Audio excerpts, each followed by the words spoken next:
specifically? I've introduced language in regards to that. We're letting it germinate now to make sure it's there. I'm going to keep it on the shelf as an option should we ever need it. But I've offered that language, and we'll make sure to have it handy in case it rises to the moment.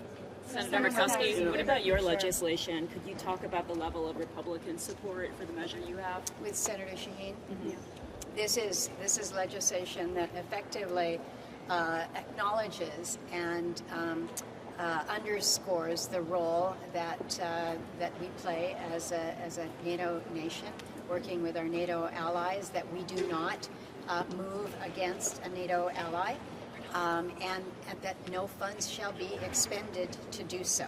So this is a message that I think is very clear and very strong, and quite honestly, one that I never thought I would have to author and introduce into the United States Congress. What is your sense of the support for that? Do you think that you can actually get that on the floor? Do you think it could move?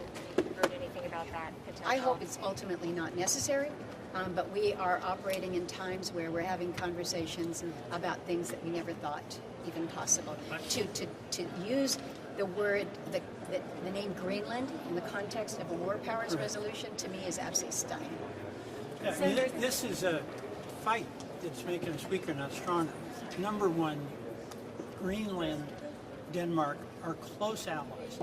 Number two, Greenland is totally cooperative with us in assisting any national security needs we have, as Senator King said.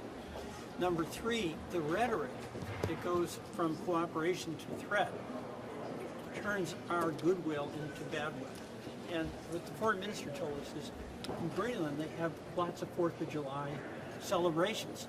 Communities are voting against funding them now. So we have all that we can possibly want in the cooperation that will allow us to get all the national security assets that are required. And this process is undercutting that. Military action against Greenland would be the most serious national geopolitical mistake this country could make, and would weaken us other than abandoning Ukraine. Those two things would absolutely weaken this country because our strength is within our allies. I've been on the Armed Services and Intelligence Committee for 13 years. What I have learned is that America's asymmetric advantage in the world is allies.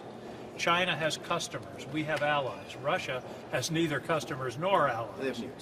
But we have allies, and to try to undermine and really eviscerate the NATO alliance by even discussing military action against a NATO ally is an inestimable loss of not only the strategic advantage that we have, but just our basic geopolitical standing in the world. It would be a gigantic mistake. EU also, to an extent, with the economic power of EU, Canada, the United States, to be able to leverage everything we can versus that China growth. If we do something stupid like this, we lose all that, and then it's just us versus China, and that is a hard fight and a long fight that we may not end up winning.